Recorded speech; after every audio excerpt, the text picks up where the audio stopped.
Hey, we are starting our series on image, and you have to know this is an area that has been on my heart for a long time. Some of y'all go way back with me to Heavenly Places, my first novel that dealt with a woman plagued with image issues because she didn't know who she truly was.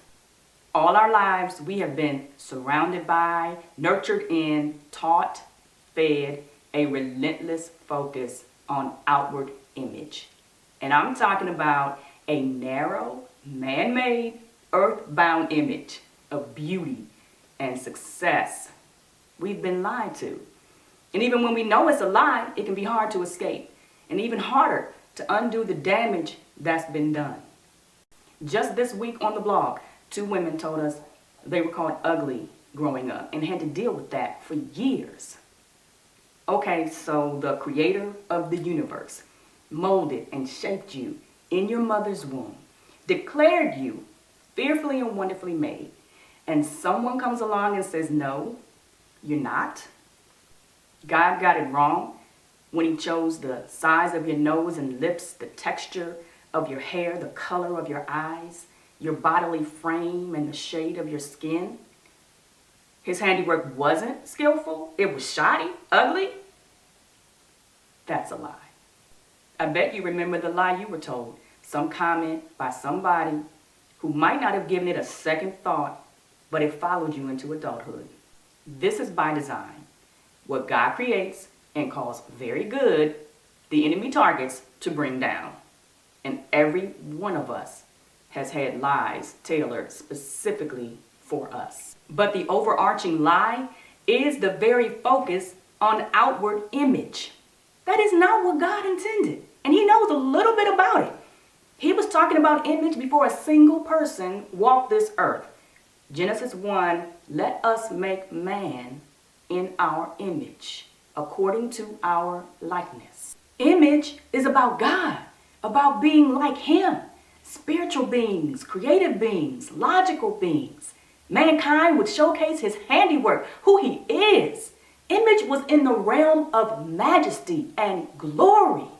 How did it become so superficial?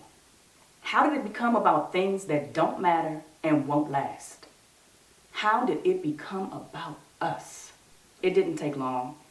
Only 2 people were made perfectly in God's image. After Adam and Eve sinned, Genesis 5 says Adam became the father of a son in his own likeness, according to his image. Image became distorted. From there, God's people worshiped images, overlaid in silver and gold, objects of beauty. Do we not worship images of beauty today? That narrow, man-made view of beauty. How far the true concept of image has fallen. But thank God we are not without hope. We can still walk in that true image. And that's what we're going to talk about next week. But I want to end with this. What lie were you told growing up? Maybe even in your adult life. Ask God to reveal the thing that you're believing about yourself that is not true. Maybe even in Christian circles, you were made to feel that because you didn't look a certain way, you didn't belong. And it hurts. It does.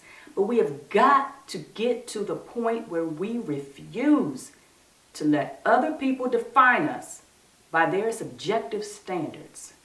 We have to recognize it for what it is, a lie, and reject it. Only one was powerful enough and loved you enough to create you and declare you fearfully and wonderfully made. Now you tell me one person whose opinion of you should come close to his. Exactly.